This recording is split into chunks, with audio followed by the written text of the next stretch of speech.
if I'm not thinking of something properly or like behaving in a way where I'm not happy with it, and I fire myself internally and rehire a better version of myself, all of a sudden it's like clarity. Sometimes it's like, oh, I wonder why I didn't see that before.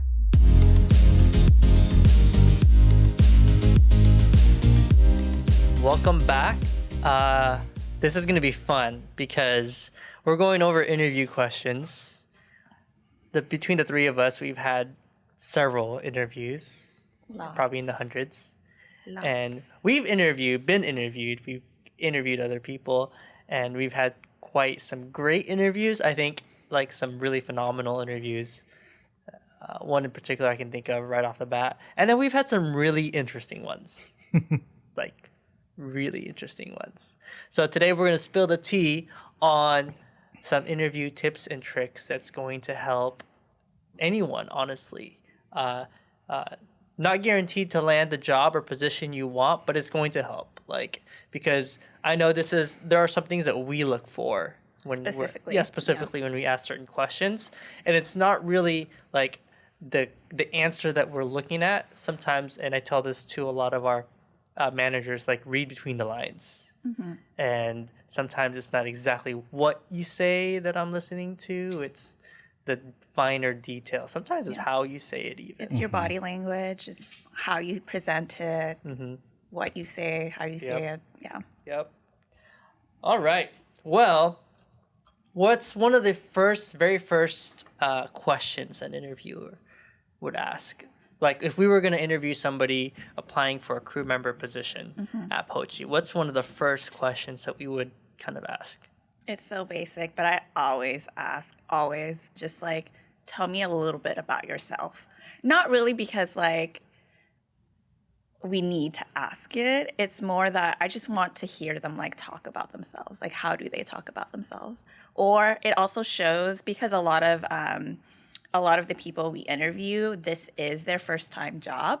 So I just wanted to see how prepared are they, right? Mm-hmm. And, like, that's such a basic question. It definitely tells me how prepared they are to answer a simple question of, tell me about yourself.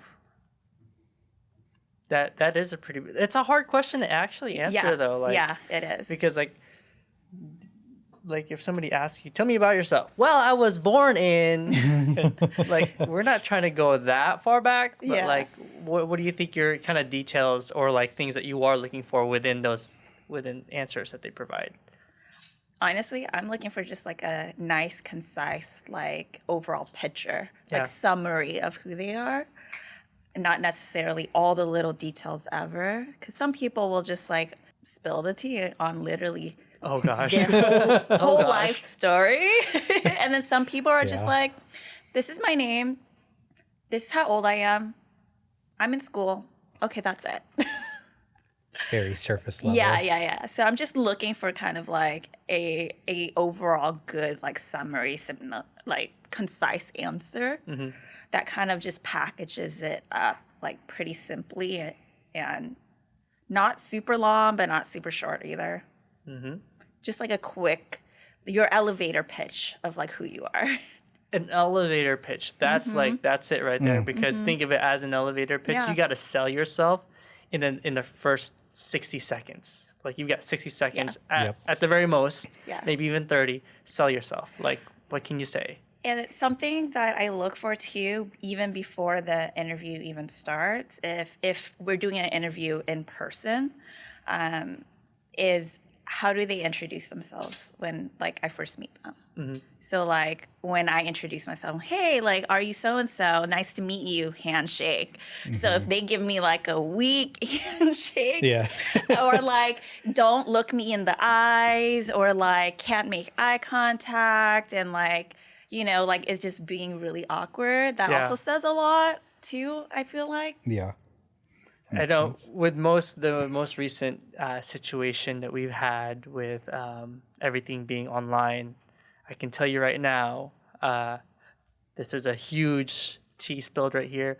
If you're being interviewed on Zoom, have the camera on. Like, have it on, because I have interviewed somebody that didn't have their camera on. I will go through a few questions, but they go in the very bottom of the list. Like they would have to Yeah. blow that interview out of the water and then some, like times 100 for me to even consider them at that point. Yeah. But have your camera on because like the handshake is important for you, right? Yes. To be able to, I read a lot of nonverbal communication and to be able to see somebody's eyes, the way they're just body language overall, Yeah. it says a lot for me at least. Like that's how I read a lot of people. So, gosh, turn the camera on, smile big. Oh and my gosh. The I Zoom don't care if you're in interviews. your car, just I gotta see you. Yeah. Speaking of which, I did have an interview with somebody that was in their car. This was interesting. Oh yeah. Oh my gosh. So here's another tip. If you are interviewing in your car, make sure you are sitting upright, professional, And not like. and not with your leg up. Yes. So somebody had their leg up like this, laid back, like their seat was laid back. Oh my gosh. It was like, so are we doing an interview or are we just chilling? So like it's definitely treated as a professional experience because it is. It's a professional experience, no matter how friendly the interviewer is. Yeah. Because they are gauging you from the moment they say hi or the moment you guys make contact. You are being evaluated. So that's another tip right Yeah. there. And I think first impressions Oh, God. really matter, especially like, I mean, we just talked about like when we first start an interview or even before the interview starts, like all of that really matters. Yeah. How about you, Arthur? What's like a question that you like to ask, and what kind of question or what kind of answer to that question are you looking for? Something I like to ask. I don't know if I'd necessarily ask it like as the first question, but it's definitely a question I do like to get in there if I do one of the interviews is what do you like to do on your free time?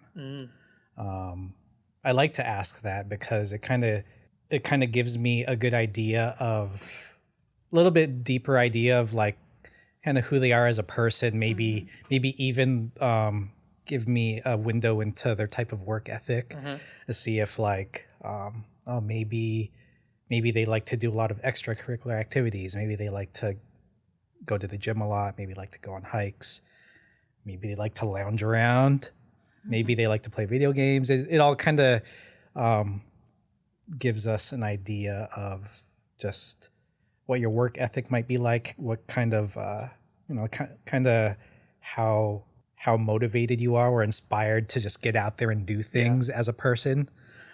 So that gives us definitely a good window into an individual, I feel like. Yeah, that's a really good question. Yeah. If I got asked that question, I know I just work a lot. So what do you do in your free time? I don't have free time. I just work. But I love what I do. So it's technically like I Yeah. love what I do. Yeah. Yeah. Actually, and that's another thing off topic. Here we go. I don't believe in like necessarily doing what you love. It's bringing what you love into what you do. Yeah. Like, cause you can do anything, Yeah. but as long as you bring your passion into it, you're going to enjoy it, right? You bring purpose to your work rather than trying to find purpose in your work. So Yeah, I that's agree with that. that's something I strongly believe in. Anyways, back on topic, you And guys. that's kind of like how we didn't exactly get into boba That's because of the true. boba. Yeah. I mean, even though the boba is good, even before we got into Pochi, the boba was, I already liked the boba. But Yeah, We were all customers. So. Yeah. that's true. So, That's true. but yeah. Bring your passion to whatever you do. That's a key thing. Yeah. I know one of the questions really interesting is a simple way to put it is what are your strengths and weaknesses? And I hate asking it that way, so sometimes I'll reframe that question to something like, hey, what this straight up, what do you suck at? Because like I want to be honest with you, what are you not so good at? What do you suck at? And the biggest thing with that is like it tells me how self-aware they are. Yeah. Man, if you tell me, oh, there's nothing that I'm really not good at. Really? Yeah. Put you on the bottom of Yeah. the list. Or when they say like, "Oh, I haven't really thought about that," Yes. then like they're just like clueless. Yeah. Because anybody that we bring on, Yeah. you're not going to be great at it at first. Yeah. But knowing where you're not good is like a really good start. Yeah. And everybody that we have right now in our team, there is something that everybody is not so great at. And it takes a level of like humility to really admit to yourself and be honest with yourself, not just to like other people, but like for yourself, like Yep. being honest about what it is that you aren't good at or are good at, because that's your starting place. That's Yep. where you're able to learn and grow. And so that's important for us to look for in other people when we're hiring is, are you aware of that? Are you honest with yourself about where you're at? Because those are the people who are going to show the most growth. Yep. Yep. And it's not, how can you grow if you don't first kind of accept where you are to start? Like, how are you going to move forward if you don't realize or respect or recognize where you are right now currently? So it's really important in that question for me to see, like, is this person self-aware enough to understand and have given some thought of where is it that they may not be so good at? Not necessarily because they beat themselves up on it, but it's like, oh, this is something where I can improve on. Either that, or it's like, this is something I'm not so good at, so I double down on something that I am good at. And that could be another answer right there. It's like, you know what, I'm really bad at time management, so I double down on getting up an extra half hour early every day, just so that I give myself that cushion. Yeah. Right? So that's something that's huge for me, like knowing your weakness or just knowing where you suck. Yeah. That makes sense. One of my favorite questions is similar to what you said, Arthur, but mine, I like to ask, like, what are words that you live by? And then that kind of tells me what their values are right off the bat, because this is something that they live by. Like, not just like, and it's not just some random quote, but like, this is what they actually like live day to day by, which tells me like a lot about who they are as a person, which I think is really helpful when we're trying to find people who will add to our team and contribute, and add to the work culture, not just fit in, but also contribute and add value and add to the team. That makes sense. Yeah. One fun question, and I think you added this one, Maylin, was what do you value most, the end result or The process, like the journey? Is It's in here. something along the lines of Oh, cooperation. cooperation or end result? See, like there's so many questions that we go through. That's a fun one because there's no real wrong answer. Yes, there have been some very interesting answers to that Yes. question, but like, okay, if somebody says cooperation is priority, right? Which is great because you can't get to the end result unless you cooperate. Yeah, Right? the teamwork. The right? teamwork is important. But also it's like, oh, the end result is important. And as long as you make a good argument for why the end result is there. It's like if you're focused on the end result, the only way, well, teamwork is also important, but like as long as you make a good argument for it, there is no wrong answer to that. Honestly, what we're looking for is how you make your justification of it. Yeah. Because like if all we cared about was the cooperation, which is extremely important, we can put out some really bad boba, but we could all cooperate and get along. Or True. we can like make some amazing boba and everybody hate each other. Right? So it's like really is like there is no wrong answer. It's just why is it? And we're looking for what makes it important to you, whether it is a cooperation being primary or the end result being the primary goal for you. And I think this question is really interesting too, because depending on how people answer it, you kind of get an idea of what success means to them too. I feel like this question is kind of like also a different way of asking, like, what does success mean to you? Yeah, that's true. In kind of like a work and team environment, which That is is really true. interesting. That If you is think true. about it that way. Yeah. All right, what other questions do you guys? I know either you've been asked or you do like to ask. I like the question that you like to ask about if they could be like any animal. That's always a And- fun one. And my why. And it always throws them in for a loop too, Yeah. because they don't expect it. Because they're like, we're asking like, oh, what are your biggest strengths? What are your weaknesses? What are like your past experiences? And then all of a sudden it's like, okay, so if you could be any animal, what would you be and why? And they're like stumped sometimes. And that's a fun question. I don't want to divulge the or like the little why I asked that not question, everyone's because then you're gonna like Be know prepared. But it is my favorite question to ask and hear the answer to, because Yeah. it does tell me a lot about an individual, no matter how you answer it. There's Yeah. like I said, one of those questions. There is no wrong answer to it. It's just a window to who you really are, and it's a fun like a fun question and fun way to really like get to know somebody. Yeah. So it's yeah, I do love that question. Okay. I have a fun one. What is a answer that you've gotten that's kind of like an example of like what not to say in an interview? Because I've had some really interesting ones, but I want to hear from you guys about that. Oh, that's. A I've good only one. I've heard, not only, but I have heard of the goat one. Yeah, that's from my interview. That's your interview. Okay, so That's one of the Maylin, what's best that? What was stories. that story? That one's great. Okay, I asked that question of if you could be any animal, what would you be? And let me preface this to say that the interview was not going that well. First of all, it was not going. It was like okay, and I wasn't getting like a good read on their personality very well yet. And so when I asked this question, what animal would you be and why? This guy goes, the goat. Like dead serious, right? The goat. And I'm like, oh, okay. And then he like keeps going. He's like, because I'm the greatest of all time. And I'm like, did he really just say that? So I was like, oh, okay, that's cool. Moving on. But it was really awkward. Man, at least he has a sense of humor. But the whole time there was no sense of humor. So that's what threw me off. Yeah, that'd be interesting. Yeah. So I've had some pretty interesting answers. Yeah. How about you, Arthur? Have That you was had the any most interesting memorable. ones? Man, I'm trying to recall if I. I know there's been a lot. Yeah. I can't recall like any like funny ones or anything, but I mean, to kind of go back on what you said about like maybe don't go into like too much detail about your personal life during the interviews.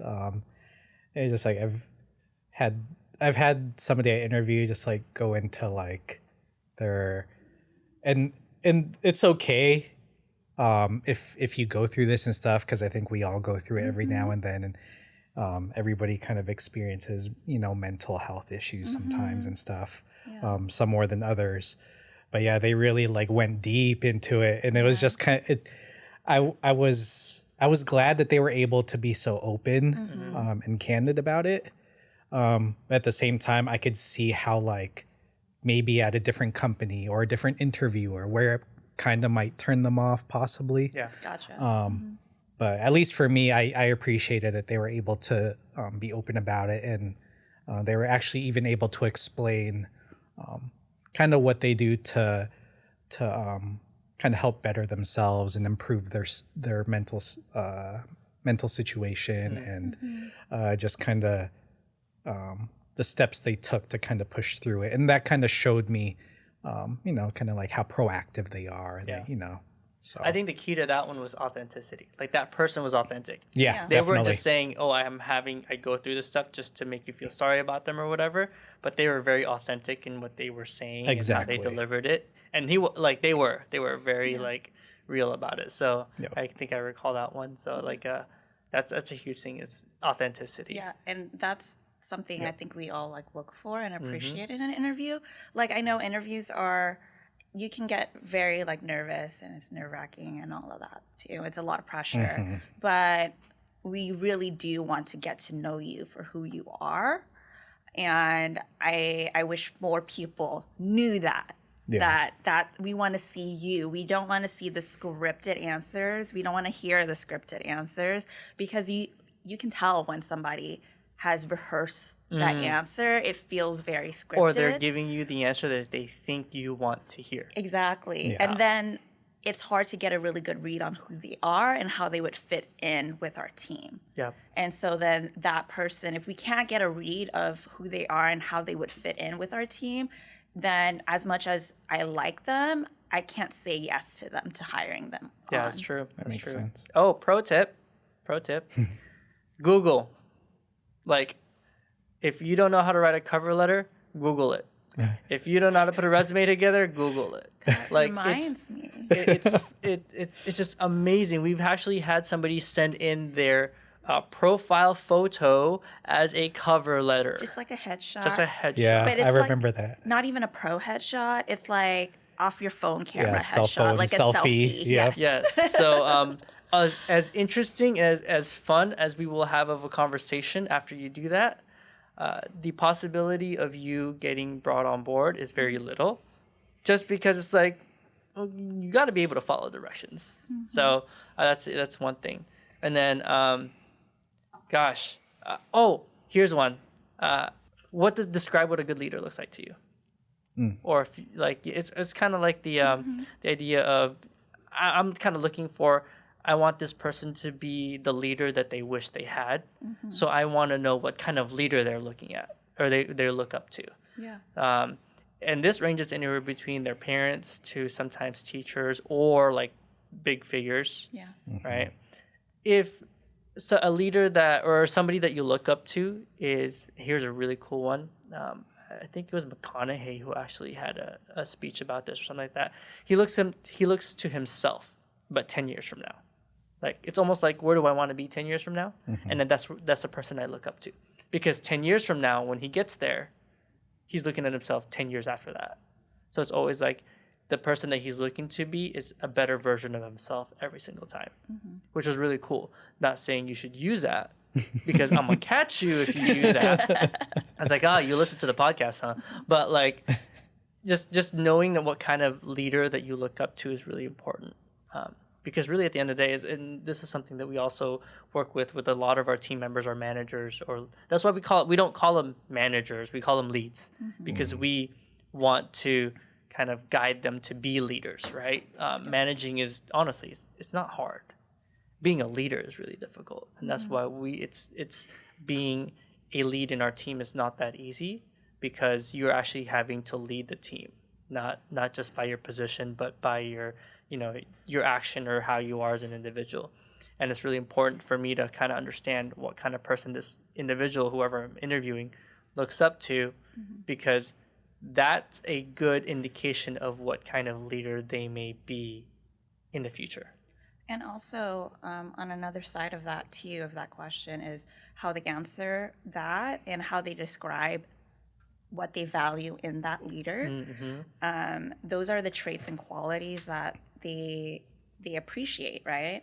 So if we know that, that also helps us out in creating a workplace, like a work environment that's conducive to what they're looking for. So like if they say that they respect a leader who checks in on them, like, and we know that's going to be huge for them, and that's going to be very impactful for them. So if we are able to give that to them, then they're going to have more like work satisfaction, essentially. Because I mean, you can use your parents, your mom or dad, as a reason why, because they either work really hard or taking care of the family. Like if somebody values their parent, whether it's mom or dad, because they work so much and provided for the family, that tells me that their work ethic is probably like pretty up there. Yeah. If they value their parent because they've always been there and cared for them emotionally for their family, that tells me that this person may be a really good person to as kind of somebody who's willing to get to know everybody in the team, really invest in relationships within the team, which actually goes within our work culture as well. So it's like, it really depends on it's not really who is important, but why. Yeah, it's always the why. Your dream job. This is a fun one. Like when you ask, what's your dream job? What do you guys look for if you ask somebody, what's your dream job? Again, it's really not like what the actual answer is. Like, I don't care if you want to be like an astronaut or a dog walker. Like, if that's your dream job, it's literally like, what's the why? Like, why do you want to? What are your aspirations? What makes you happy? Like, what do you enjoy? Like, that's the whole point of that question. It's like, again, it kind of alludes to who you are as a person, what you value, and these questions they're just like another way of asking that. It's another like aspect of who you are that we're trying to get to know. And then it also gives us an idea of like what kind of goals you have or set for yourself too. That's true. Like if they've ever thought about where they're going, what their aspirations, like you said, their aspirations, their goals, their dreams. Yeah. That's why it's your dream job. Yeah. What would it be? It tells us what your passion might be. Yeah. Or are you like not afraid to dream really big, right? Yes. Because some people are like, will give you like an answer that's like really out there, that goal, you know, it's a big goal. It's like really up there. And if they're bold enough to be like, that's my dream job, then you know they're gonna really, they have a lot of work to do, and they're probably going to put in that work to try to get there, even if they don't get there. Yeah, shoot for the stars, because even if you miss, you'll get to the moon. I feel like with that question too, it depending on how they answer it, it kind of helps guide us and help guide our leads as well as, you know, best how to work with you as an individual. Yeah. Depending on how you answer it, and you know how you might best fit in with the team as well. And how we can fit in their life, Yes, right? exactly. Like, because our job, like working at Pochi, like that's not your entire life. That's one aspect of your life. Yep. Your job is one aspect of your life. So how do we fit into that picture, right? So like if this is your dream job and this is where you're going, how can we help you get there by doing what we're doing here? Right? Like again, like what we always like talk about, like we're in the people business. We're not just in the boba business. We're in the people business, and we do that by serving boba. Yep. Right? So like how do we use our business, the opportunities that we have here, to help you grow as a person or help you propel into your career in the future? That's true. One of the things too is, and it's kind of hard. It sucks to say no to somebody, but when we bring somebody on, or if we're thinking about bringing somebody on, there's two questions. I know the primary questions in our minds is, one, do you fit our team? And the second part is, does our team fit you? Yeah. Right? It's not just you that has to fit our team, but will our team fit you? Are you a good fit for our team? Is the team a good fit for you? Yeah. Because you may fit into the team well, but if the team doesn't like work with you as well, it's like it's a recipe for disaster. So we try our best to make sure that it's a good fit for both, and that we can deliver, you know, a good experience for both sides. Yeah, exactly. I mean, I've said no to people who I loved. Like, I would probably have enjoyed working with them or having them on board, but I knew this was not the right place for them. So I had to say no, as much as it pained me, because I really did like them, like as a person and everything, right? Yeah. But in the bigger picture and like the long run, I knew it just wasn't going to be like the right fit. Yeah. Or sometimes even had to like let go of people that we liked, or we felt like, you know, we're good people, but just because that dynamic wasn't there, they weren't meshing well with the team, or the team wasn't meshing well with them. And unfortunately, sometimes we'd have to let them go. Or the work itself wasn't conducive to how they learned or whatnot. And hey, you know what? Getting hired is just the first step. Yeah. I always tell this to everyone. It's fun. There are two main things that you have to do to keep the job. Be able to do the work and be nice. Those are the only two requirements I have. Be nice and do the work, right? You got to be able to be proficient in what we do, and you've got to be nice and be good with everybody. And if any point in time one of those two are not working, then that's when we start going down the path of, hey, this may not work out. And that's the thing too, right? We've let family go. Yeah. Because one of those two did not work. So it's just as much as we haven't brought people on, even though we like wanted to bring them on, and didn't, because they just wouldn't fit the team. If at any point in time anybody like no longer fits the team in that way or isn't able to do the job, it's like we do let people go because of that. And it's not an easy thing. Yeah. But it's how we maintain our work culture. Yeah. Right? Like, we always say like it takes a lot of work to have the culture that we have, and that's one aspect of it. Is if there's a bad seed, or if there's one person that is not pulling their weight or whatnot, then they do have to go, and we have to make that hard decision to do that, in order to make sure like the workplace that we have, the environment is exactly what we want it to be. Like, we've worked really hard at it, so maintaining it's just as much work. Yep. Funny enough, like talking about letting people go, and I talked to you guys about this. I fire myself probably on a regular basis. Yeah. Mentally, like I fire myself if there's something that I'm doing that I don't like or isn't conducive to what we're doing or where we're going. I literally have a conversation in my head, talking with myself as if I'm like looking at myself, and I tell myself, "You're fired," and then I hire a better version of myself in my head. It's really weird, and like if I tell that to other people, they're like, "Yeah, you're just weird." Yeah, I don't care. Like, but that enables me to just literally just flip a switch.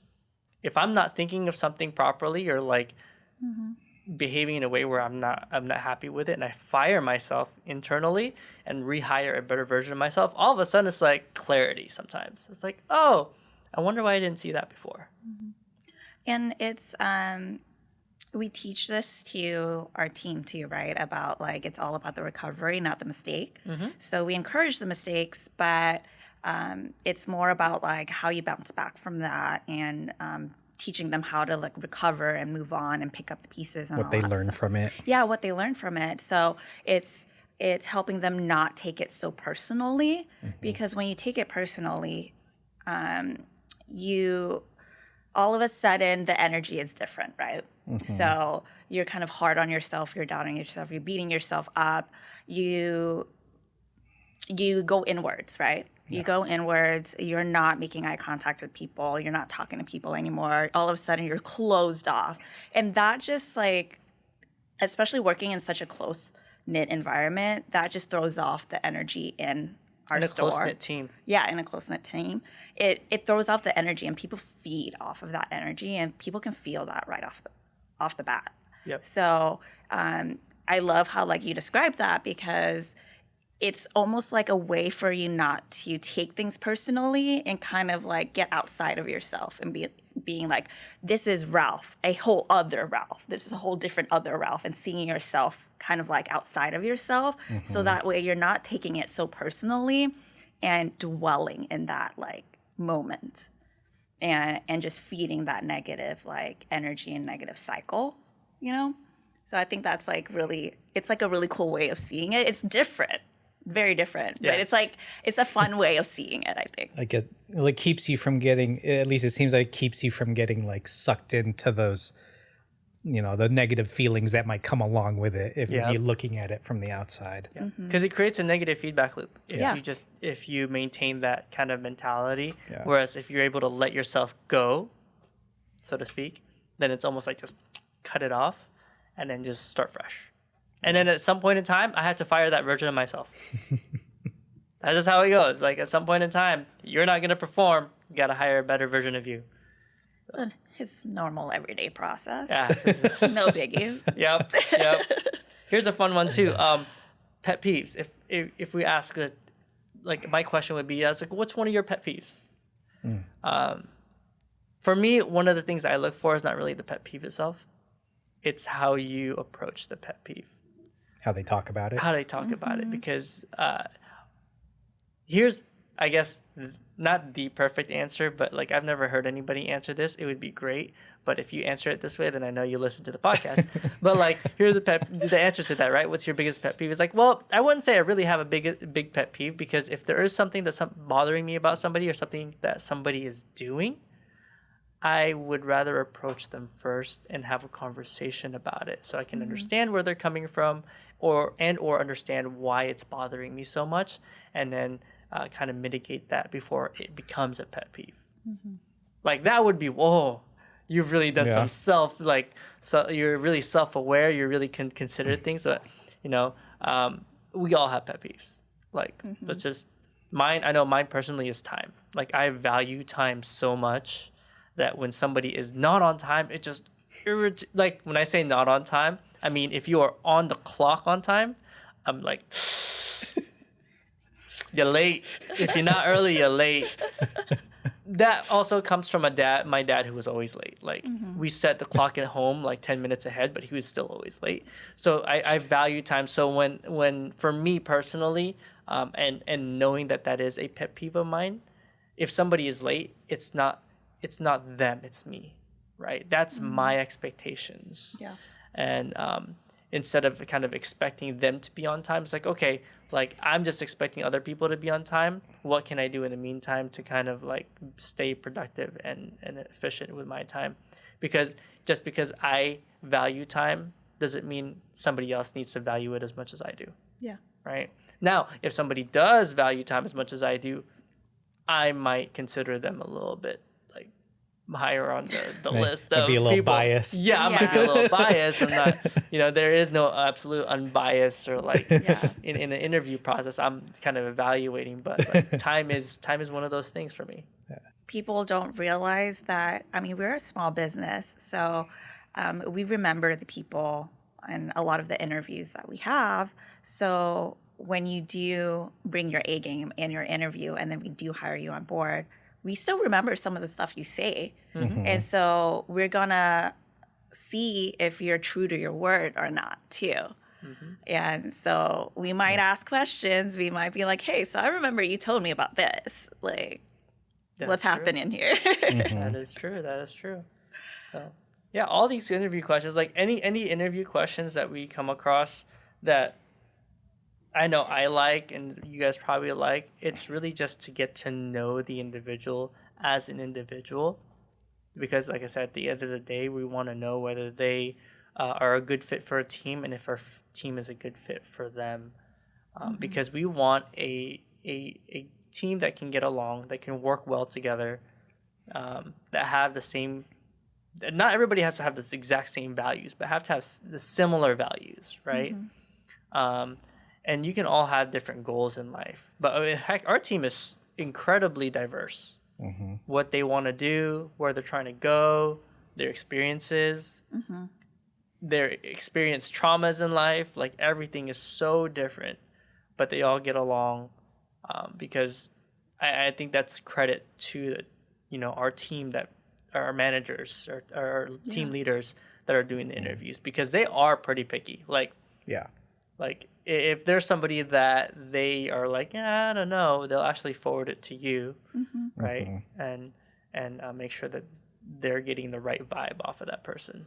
Yeah, I remember when I was just doing the interviews and it was just me, if it was a maybe, if it wasn't like a hard yes, like a for sure yes, then it was a no. So if they were a maybe, they're a no. Yeah. We got to the point where we were that picky with like who we wanted to bring on board, because the people are such a huge component of Pochi's and like who we are. They're representing us. They're representing the brand, the company, and they're the ones making the team work and like really drive what Pochi is all about. Yep. So we do get really picky on who we do bring on board.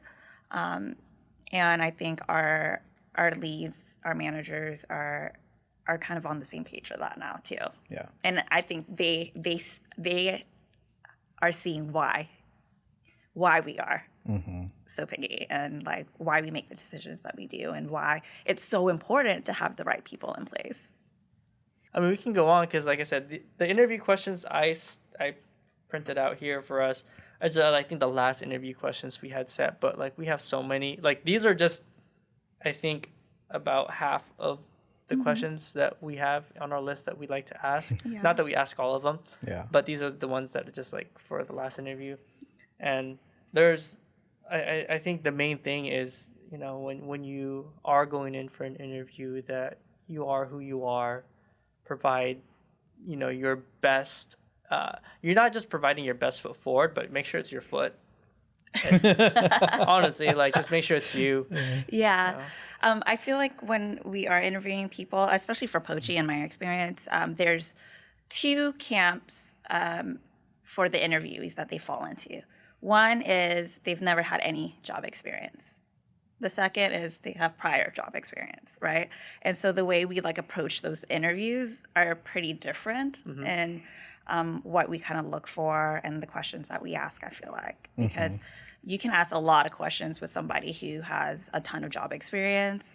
And then with somebody who has like no job experience, you have to be a bit more strategic in what questions you ask and how you ask that to really kind of dig deeper. Yeah.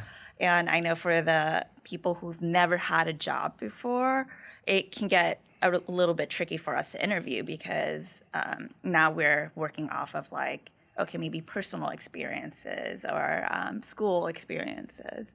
And we've hired people who have, we've hired a lot of people who've never had a job before, but it's really about how they answer the interview questions and showing us like, how they learn, how they grow, and really like giving us a better picture of who they are and how they work and can work.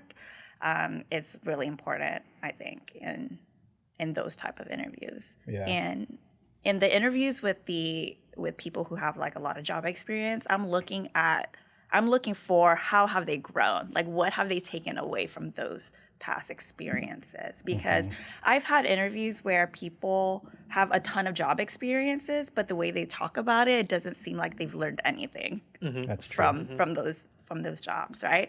But then I've had people who had only one job and their takeaways are so profound, like they've learned so much and they know that they can bring what they've learned there to what we're doing here, and they're able to like connect that so clearly, which is amazing. And that's what I like to see out of those interviews. Yep.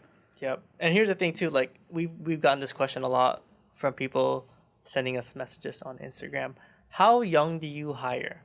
Don't worry about how young you are. Like nail that interview. Like bring it on that table. Because if you're like, I think the youngest we can hire is 15. Yes, we have a minor permit, so 15, 16, I think, yeah. But like, if I didn't know like you're 15, but like, let's say you are 15 and you came in for an interview and you just nailed it, and I thought you were like, you've had previous work experience that you're like on your 19s or almost 20 or something like that, we'd make it happen. Yeah. Right, we work around the because there are certain laws and stuff, requirements that we stick with. But if you nail the interview, you nail the interview. Yeah. I'm not hiring you based on your age. It's we bring on people based on who they are. Now, if you're not 15, we're not going to hire you because we can't hire somebody under age, right? You got to be of age. But we do stick to those requirements, legal requirements. But yeah, it's like not necessarily to be over concerned about like how old you are or even like you said, job experience. We've had people who have had more job experiences bomb an interview, and we've had people who have zero job experience and just nail it and this be their first job. And next thing you know, they're a lead here. This is like their first job and they're moving up into the company. So we have a lot of managers who've had Pochi was their first job, and now they're managing. That's true. Like, that's crazy. That's true. Isn't this like Sammy's first job? Yep. Yeah. So our Linwood store manager, the main manager who runs Linwood, this is her first job. Yep. And she has worked her butt off to get to a point where she is running her own team. This is her own like little business that she's running, right? Yeah. And that we're just working with her, growing her, and helping her develop. So, it like honestly. That authenticity, that realism, and the willingness to continue to grow is huge. I think that's the biggest thing, because you can start at the very bottom, but as long as you're willing to continue to grow, you're going to fail along the way, fail forward, you're going to drop the ball, pick it back up, as long as you come back from your failures, because we're not perfect. We don't expect anyone to be perfect, but as long as that person is able and willing to continue to grow with a company, then, I mean, do your job, be nice. So that's it. So, all right. Well, I think that is enough tea spilled for the day. Thank you guys so much for hanging out again. And until next time. All right.